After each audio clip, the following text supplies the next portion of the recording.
Yeah, so my name's Tyler. I'm a graduate in Northeastern, and I worked through Northeastern as a real estate agent full time. That's how I supported myself. And then once I graduated, I pivoted over to a full time job. I work in investment bank, but I still keep my license active, and I'm moving over towards the investment side now. So I'm in the after after about 3 years of being an agent more or less full time while I was in school. I'm moving over and getting in the process of buying apartment buildings in around Massachusetts. No, man, that's what's up. Uh, from I guess from that experience, what are some of the like most common issues you've seen with people trying to like buy apartments, homes, and just general stuff like that? I'm pretty sure you've seen a lot. Housing is accessible today. Purchasing homes are accessible today. So one of the most common complaints that I hear is that you need to put 20% down, and that's not true. At least in this day and age, 2021, July 2021. There's a lot of programs out there. There's the FHA program that allows you to put 3.5% down, and that's government backed. And then most banks will put allow you to put up 5% down as well. Both of those are if you're buying a place to live in. So if you're doing an owner occupied property, you can put 5% down. You can't really do you can't do a straight investment property with those. What you can do if you were looking to buy an investment property is you can buy, especially with the FHA loan, you can buy up to 4 units at 3.5% if they're connected. So that's what I'm working on right now is I'm buying a triplex for me to live in. So it's a triple decker, 3 units each on top of the other. And I'm buying that with an FHA loan, 3.5% down. And the plan is I'll live in one of the units, rent out two of the bedrooms there, and keep the third bedroom for myself. And then I'll rent out the other two bedrooms straight. The other 2 units straight. And that's a great opportunity for an FHA loan. There's some nuances. Mostly you can only get one FHA loan at a time. And then if you want to buy a single family unit, so either a normal house or a condo, you can put 5% down in most banks with that. If you want to buy anything bigger, you can get without an FHA loan, you can get a duplex for 15%, and then pretty much above duplex needs to be the 20. But that's the biggest mistake that I'll see. And then the other really big mistake I would say, especially on the buyer side, is people don't want to use a real estate agent because they say, they found the house on Zillow or whatever. First of all, if you're the buyer, using real estate agent costs nothing. Everything the seller pays for your agent. So it costs absolutely nothing to get a buyer's agent, but the importance of having an expert who's done that type of stuff before is huge. It's going to save you so much trouble negotiating contracts, working out things if you're getting multifamily, things like estoppel agreements and so forth. And they also can have access to off-market properties, so they'll know all the properties that are coming up right about when they come up, if not before. And so there's absolutely no reason as a buyer's agent to not use, as a buyer to not use a buyer's agent. And some people think they're saving money or nickel and diming it, and that's almost never the case. Yeah, that's definitely real. I know a lot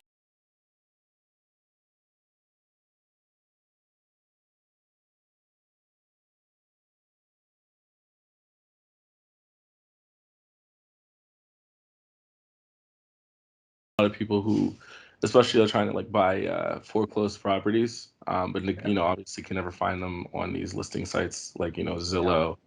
Um, Mozilla, for example, I think, geez, mine's blanking on like a whole bunch of other ones. Uh, Yeah. There's realtor.com, there's all stuff. They're all fine. Especially probably the best use for them is if you're starting to think about buying a place, but you don't necessarily want to pull the trigger yet. You can, go on Zillow and get a sense of how things are, or especially if you go into an area that you're not familiar with.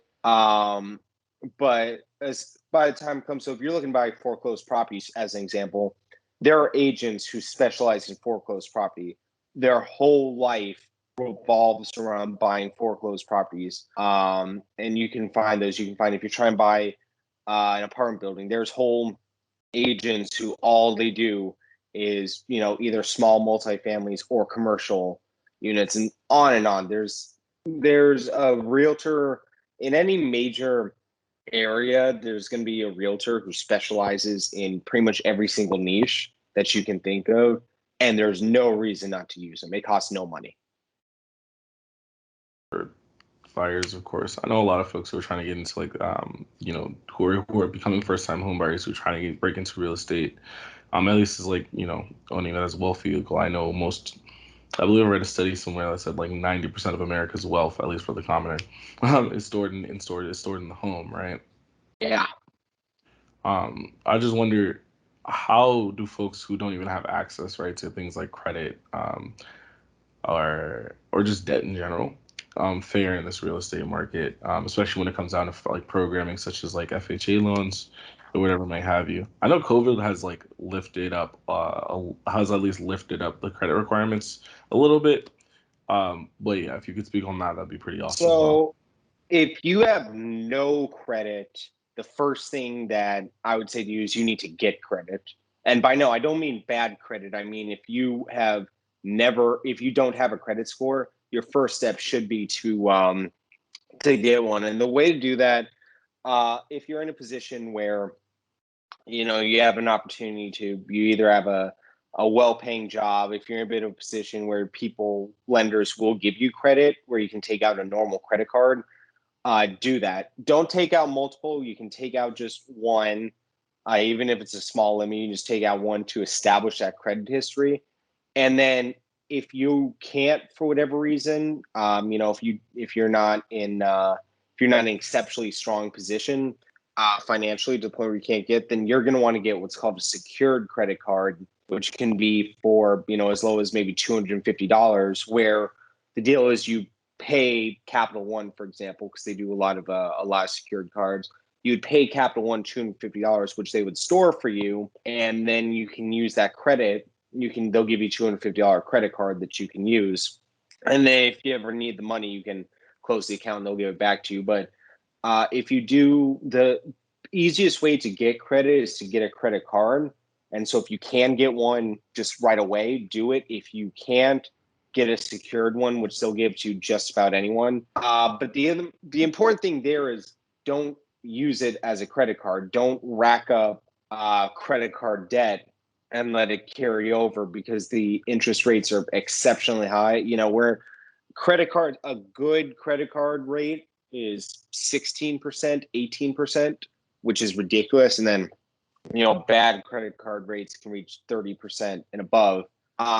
So never, ever let a balance be carried on your credit card. Treat it as a debit card where you're paying it off every single month. And then over X amount of months, you can start to build your credit. That's if you have no credit. If you have bad credit, the advice is more or less the same, but with a couple extra steps. And the number one step is to figure out why you have bad credit. So if you have bad credit, the general thought is the reason you do is because you have lenders gave you credit in the past, which you didn't pay. That's generally considered to be the biggest, that is the biggest cause of it.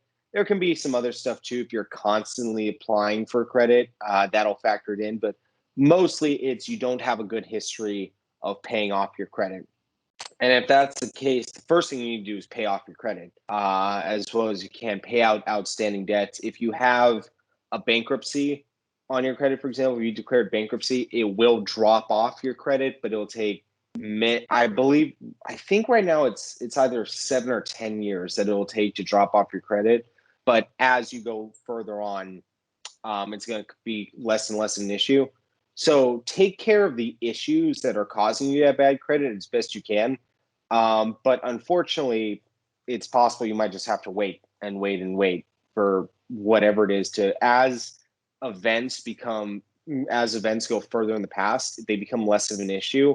And if you have a history of good credit management from then on, it'll raise your score. But there, unfortunately, if you screwed up, it can take quite a while to recover from. But you need to do that, and the way to do that is start today on recovering it. This is where the Yeah. value of like, credit repair agents come in, or any credit Yeah. Sure. counselors, Yeah. really. Exactly. Um, Exactly. right. There's that, and then on top of that, like I mean, a lot of folks have disputable, like erroneous items on their credit reports they don't even really know Yeah. about. Um, I think you mentioned something earlier about paying it off. Just to push back against a little bit as far as balances go. Um, Generally, you want to keep a revolving balance of about like 1 to 30% of your credit, at least as far as credit utilization goes. So like something I do, I have one secured card that's like worth about $300. I keep a balance. I pay it off obviously, and then I keep it recurring. I keep a balance about $15 on that, pay it off, put it back on each month. And essentially that keeps my utilization rate pretty high, but it's not necessarily carrying the previous balance over. Yeah. Um, Yeah, but see what I'm saying is you don't want to carry your balance month to month. So yeah, utilization rates are historical. So if you're in a position, so it is true that you want to keep your utilization rate around 30% more or less. But the way to do that really is if you have, just as an extreme example, if you have 29 days out of the month where your utilization rate is 30%, and then on that 30th day you bring it down to zero because you pay it off, and then you start over again, that's the way to do it. You don't need to pay things off the exactly. day that you get it. You certainly don't need to do that, but you need to make sure that every pay period your credit is paid off, and sure it'll go to zero. But the credit utilization, it won't make a difference if it's at zero for a couple days.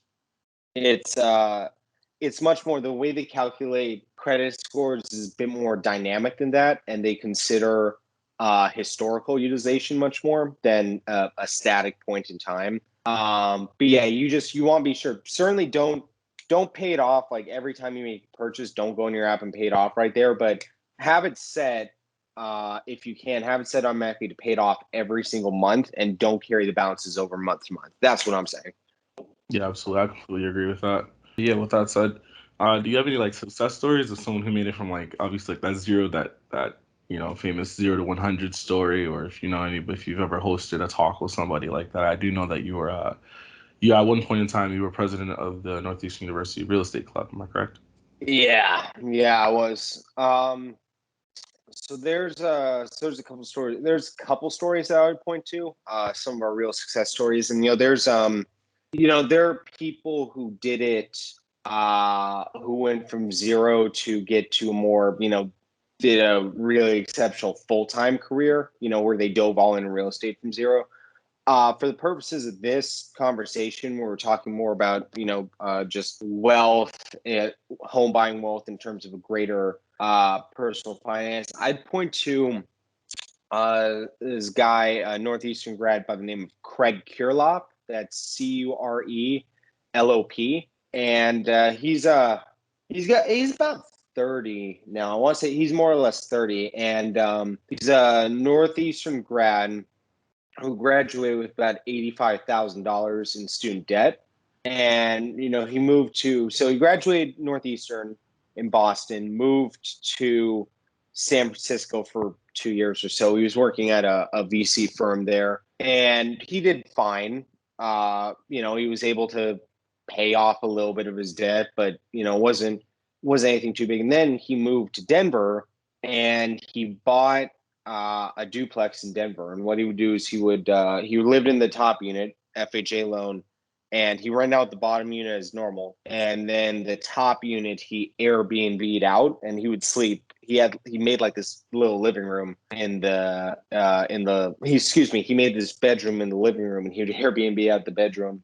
And that way he was able to avoid paying rent or paying a mortgage, period. It covered everything. He was able to save a lot of money, parlay it into a second house, roll from there. And he got to the point when he was about 27, 28, or yeah, probably 28. He had four investment properties, and that allowed him to retire from work in general. At 28, he was financially independent. He retired from his traditional job. He got a job. He became a realtor just because he liked the work and liked the spending money, but he never needed to work after he was 28. And he bought himself this van that he modded out to put in he basically turned this van into like a bedroom, and he pretty much spends his time now. He works and then he travels through the mountains of Colorado in his van. He'll sleep in there and he'll go rock climbing and stuff. And he was able to do that at 28 years old. He was financially independent, and he was able to basically quit working, period. He works because he likes to, but he was able to quit the day job. And that was from graduating at 22 or 23 with $85,000 in student loan debt. And it's a really exceptional story. He wrote a book about it. It's called The House Hacking Strategy. And I'd really recommend that for someone who might be interested in doing something like that, doing more than just passively buying a home to live in, but a little less than full time. I really recommend that book. And then, there are other people who, are able to start out with, a house hack or a live and flip. That's when you buy a rundown property with an FHA loan and move into it for a year whilst you fix it up. And then after a year, or actually best for taxes is after 2 years, you sell it, it's fixed up, you sell it, and you're able to collect the proceeds of that tax-free if you've lived in a property for two out of the last 5 years. So there are people who did that and turned it into much bigger full-time roles. But for someone who's looking to achieve financial independence on the side, independent of their discipline, I'd really recommend looking to Craig Kierlop. Definitely, in hearing that, what I've identified, at least from that story, is connections can change the game. Most definitely. Being able to work at a VC fund, right after graduating, obviously graduating $85,000 in the hole is insane, right? And I think that a lot of people can resonate with that. Connections can change the game, but at the same time, it's not needed. So what ended up happening with Craig was he worked at the VC fund and he hated it. And he worked there for 2 years and he just absolutely couldn't stand it. And so he got this job in Denver, not knowing anyone. He's from Boston. He lived in San Francisco for a couple of years. And he moved to Denver not knowing anyone. And he got his real start and laid the foundation not knowing anyone. So it's really connections are great, but they're not, especially when it comes to finding like-minded people and finding like-minded investors and so forth. It's great, but it's not, you don't need to be working at a VC fund, or in my case, an investment bank. You don't need to be working at these places to get financially independent. Right. I was going to mention that second part. Yeah. Right. I was going to say too. Sorry, I cut you off then. No, you're good. I was gonna mention, obviously, that house hacking strategy was pretty much integral into making himself financially independent, right? I think a lot of folks what they can identify with is finding ways, a lot of this is a huge conversation, at least in my community right now, with more folks trying to get into property. They're always like, I don't want friends that just smoke my weed or whatever. I want friends I can get into property with. I want friends that I can do X, Y, Z or grow financially with. I see that strategy dispersing a lot into many different communities among many different mindsets, which is really, really cool. And then number three, another thing that I identified was just really tenacity, right? Making sure that you can buckle down, ensure that what's going to work for you, what you want to do for yourself, having that vision, and sticking to it is definitely really huge to go from 0 to 100, making that shift kind of happen. But yeah, it's an exceptional story, and it's exceptional in the thought that it was a very accessible situation. You can find a lot of people who are have X amount of debt and still able to accomplish something like that. Now his case was a little extreme in the sense that he basically put up cardboard. He put up a curtain basically in cardboard boxes in the living room, and that was his bedroom. And then he rented out the actual bedroom. Obviously, there's limitations to that. He was a a single guy in his in his early 20s who didn't really have much tying him down. If you're in a position where you might already have kids, that can be a bit more of a challenge. I That's didn't one of realize the this things was the guy you were talking about when we was at I remember we used to go out for drinks, obviously, yeah, and yeah. I didn't realize this was a story you were talking about. I remember you talking about there was a guy who set up in his living room and would rent out like the bedrooms. This Yep. is yeah. Can you actually get more into this? Yeah. So he bought it. So I'm going off of memory here. If you want, he's got a good blog and stuff that'll probably get the details. In fact, I'm sure they'll get the details better than I can. But going off of memory, so he bought the. So it was a two family at first. So it was a top down. So the bottom one he rented out for, I couldn't tell you how much. Um, and then he paid tad over 400. I want to say he paid around 400,000 for this in Denver. And the bottom unit he rented out normally, and the top unit, it was a one bedroom apartment. And so he rented out the actual bedroom, and he put himself in the living room. He put up these curtains, like blackout curtains, and like cardboard boxes as walls. And he put his bed in there, and I think he had the TV in there. I'm not sure, but that was his bedroom, was in the living room. And so he would Airbnb that out constantly, and that way he was able to avoid paying rent. Period. He didn't have a housing cost. Period. And you can think about housing. If you're in a good place financially, housing will cost about 25 to 30% of your income. Unfortunately, for a lot of people, can be much higher than that. There's a sizable amount of people whose their housing cost is 50% or more. But even assuming that you're in a good place financially, that's still 30% of your income right there. And think about how many people, all their problems would be solved if they could just save 30% more of their income, or look at it a different way, their income rose by 30%. That's a life changing scenario that he was able to do. Now, of course, like I said, he was a single guy who didn't have any connections. That's not that big a deal. If you're someone who has children, for example, you might be a little concerned Airbnb out the place, and you certainly can't find yourself in a position where you create a bedroom out of the living room.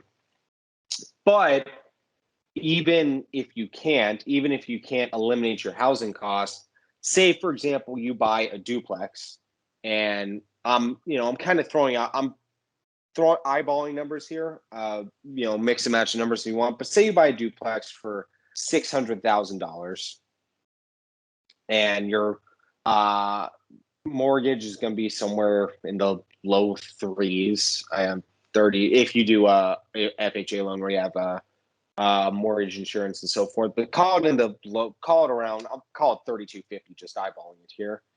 And so, say you buy a duplex for 600,000, you put 32. Your mortgage is 3250, which is probably a wrong number. I'm doing it in my head. And you're able to rent out one side for 2,000, and you stay in the other side. Well, now your housing payment is 1,250 a month, but which, depending on where you live, that could be a lot or that could be a little, and how many kids you have. But if your payment is 1,250, you're not taking into account the fact that out of that $600,000, if it appreciates 2% a year, which is conservative in most areas, that's an additional $12,000 in wealth to your net worth. And then whenever you have an X amount that you're paying down as well, because you're paying down that debt, you're in a position that can increase as well. So fast forward 30 years, let's just say the housing price kept up with inflation, meaning, it's 600,000 now, it costs much more in 30 years, but it's $600,000 in today's money.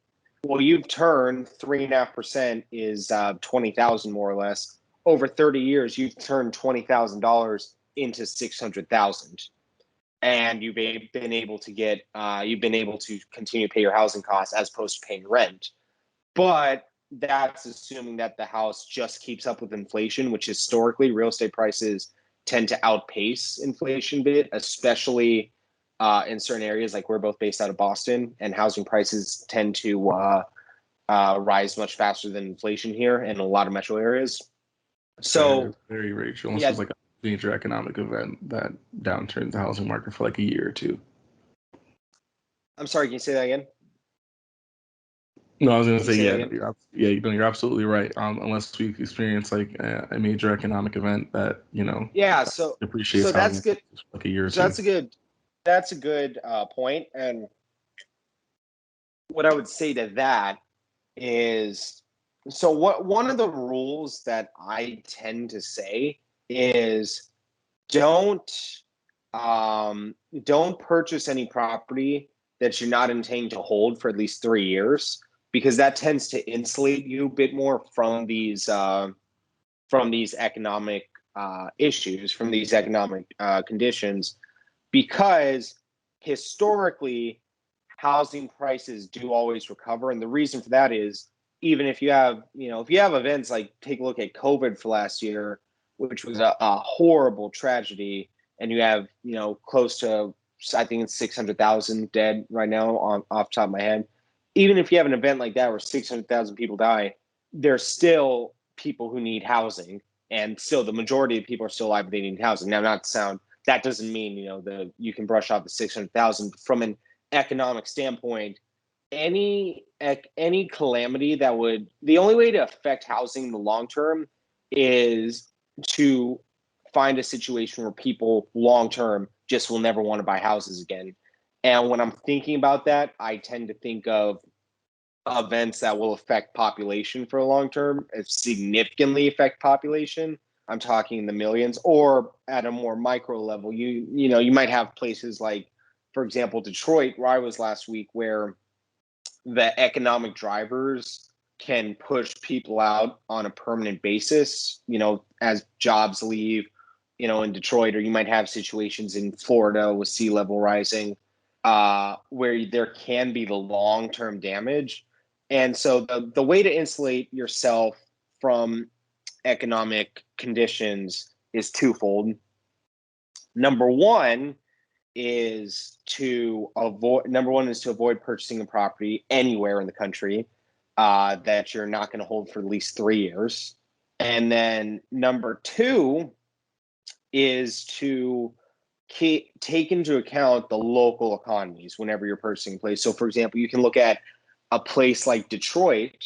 For example, if you go back 50 years or 60 years, when Detroit was the Paris of America, when it was one of the most promising states of America, you could still consider the fact that their economy was not diversified at all. Their economy hinged completely on the auto industry. And 60 years ago, I would never have wanted to invest in Detroit, even when the economy Right. was going so well, because the auto industry was everything. And you can look at it, so if you can ever envision a scenario where American cars aren't the most in demand, which, in the 50s or in 60s might have been strange, but it was possible and it turned out to be true. You can avoid things like that. You can also look at it today with places. So the examples I like to point to are Miami and Las Vegas. When you look at Miami and Las Vegas's economies, despite what people say, it's still predominantly driven by tourism. And so it's pretty easy to point out, it's pretty easy to call every single economic cycle. When there's a recession, Miami and Las Vegas have suffer an outsized amount, because when recessions happen, the first thing people cut out is vacations. And when you have industries like cities like Miami and Vegas, where things are only dependent or mostly dependent on vacations, you can suffer. So, for example, I love the Vegas market in theory, but you need to be aware of economic conditions. And I would never buy a house in Vegas if I wasn't confident I could handle pretty serious downturn, because Las Vegas has pretty serious downturns. Every single time there's a downturn in the U.S., Las Vegas suffers more than the rest of the U.S. Right. And so, I certainly see myself in a position where, if I had a good amount of money and there was a downturn and Vegas was suffering an outsized amount, I'd I'd go to Vegas and I'd purchase up assets very cheaply in Vegas. But Vegas is not the kind of location or kind of industry that I would want to invest in if I'm not able to weather things like that, because they're cyclical. And I would never want to invest in any in any city that has their economy too dependent on either one type of industry. So I point to Detroit with the auto market, or any kind of dying industries. So, for example, you can point to a lot of places where manufacturing, they might have several different types of manufacturing that are economic drivers for them. But at the end of the day, manufacturing has historically, over the last 2, 3, 4 decades, has left the U.S. It's possible it will come back now with COVID, but there are people smarter than me that are debating that, and I don't want to take the risk unless the waters get a little clearer on that. No, most definitely. I think another like lesser known example we can at least look at when we're talking about manufacturing economies like kind of dying in like those areas kind of never really recovering fully. We can even look at Cleveland, Ohio as an example, right? But I did want to ask, like, how do developments like tiny homes, mobile homes, or even like things like storage unit housing or other unconventional modes of housing affect like their local real estate markets?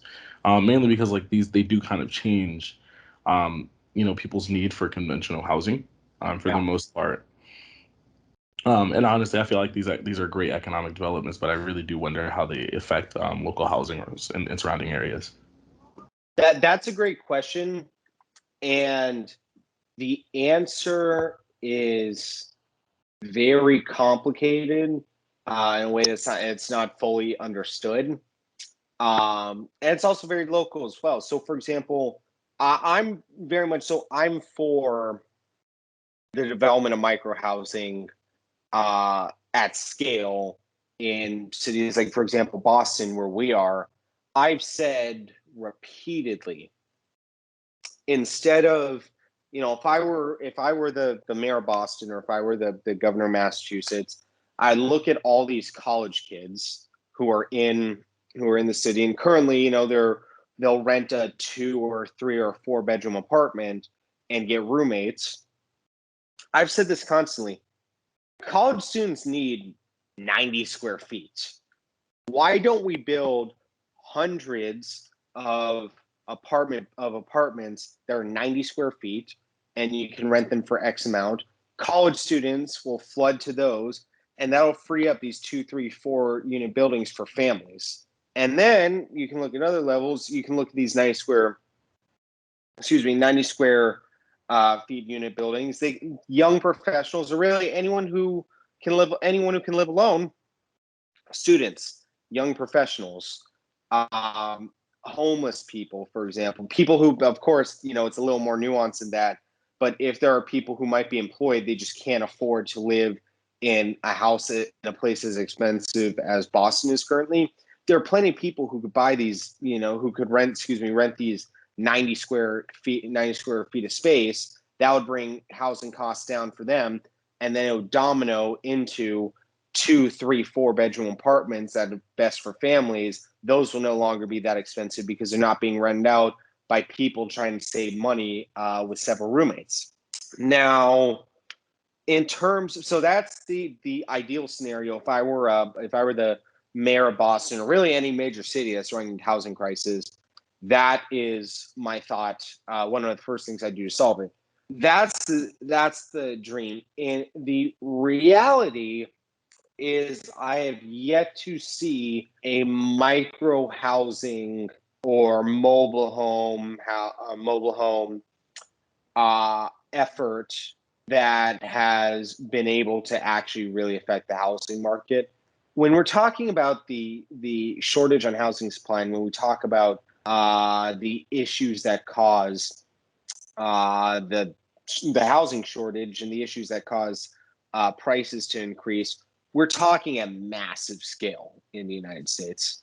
And if you look at the number of new homes being built, They're down.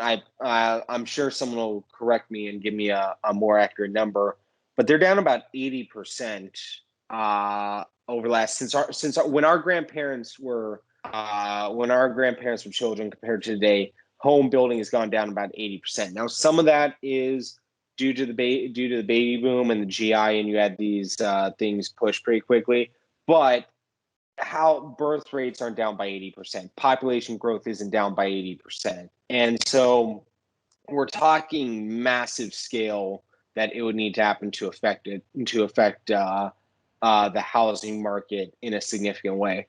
Could that happen? It certainly could. It's just I've yet to see. I mean, even if you look at these cities that are pointing out all these efforts for micro housing. I mean, we're talking, if a city builds 130 micro homes, they'll blast all around. If there's 130 micro home development, they'll blast around. Look at Boston, which is the 22nd largest city in the United States, and tell me if 130 micro homes would make a difference. It just wouldn't. And now compare that to the 21 larger metros.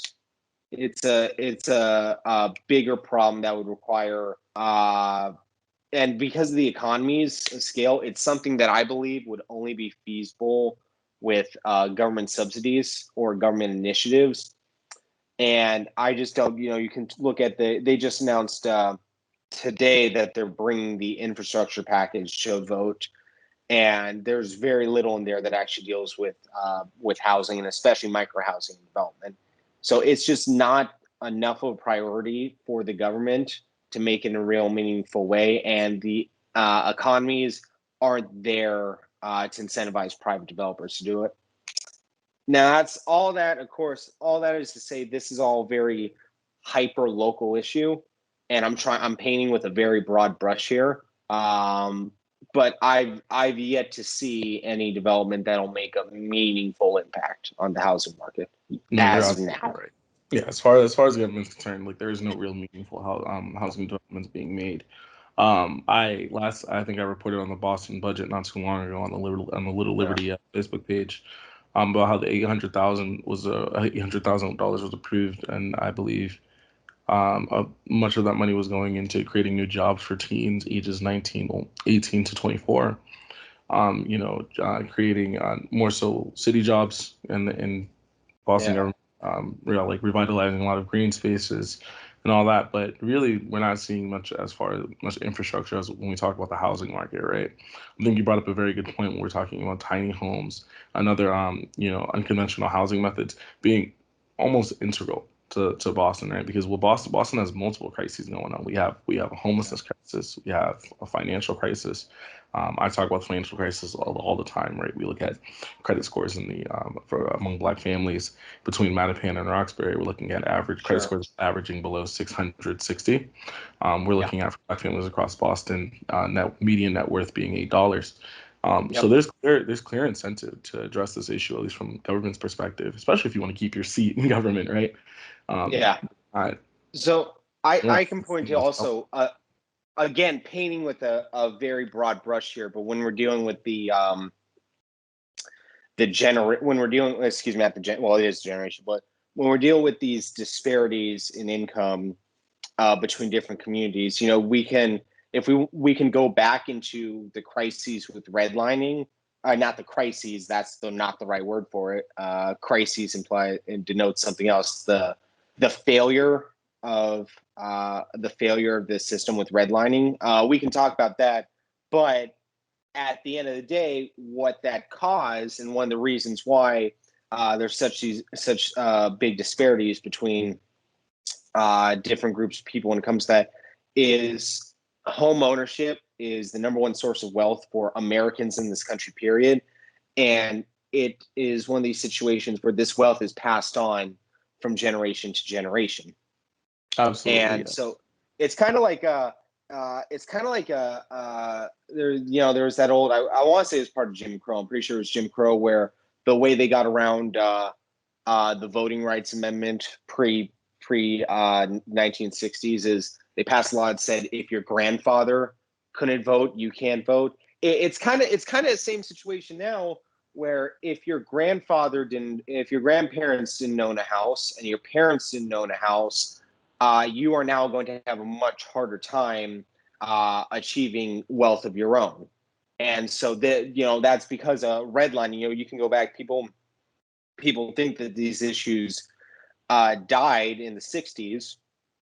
And, but when you really go back into, say, the 1920s, so great grandparents, well, if they were denied housing and other groups of people were able to get housing, that passed down. They were unable to pass down their housing to the further generations, and that can shake down. It's a snowball effect. Right. People So that's forget that that's wealth. a, Yeah. yeah. Yeah, I was Yeah. gonna say So, people forget that wealth compounds, kind of like yeah. generational trauma compounds, right? Yeah. But that's even as far as like this tiny housing development, I think it would change the game.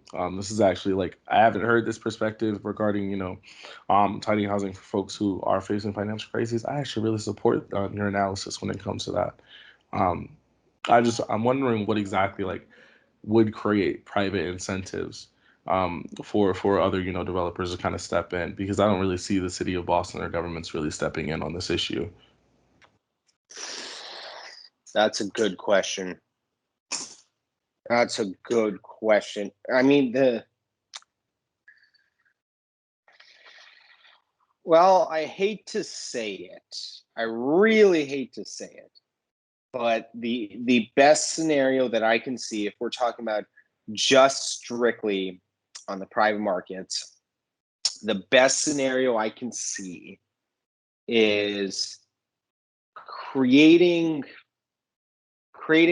micro housing units that can appeal to students, particularly wealthy students, and young professionals. Because when you're dealing with the economics of building these things and the scale that would have to be reached, that's why one of the issues without government support, without government subsidies, in not just Boston but in most cities across the U.S., the only way to really turn a profit on developments now is luxury properties, and that's why we see so many luxury properties going. So I really hate to say it, but if there's no hope for government subsidies, or I could also point to charitable benefactors. But if we just have the private market deal with it, the best scenario that I see is the development of luxury micro housing, which will allow the developers to turn a profit, and that will still open up the base, the apartment base for families.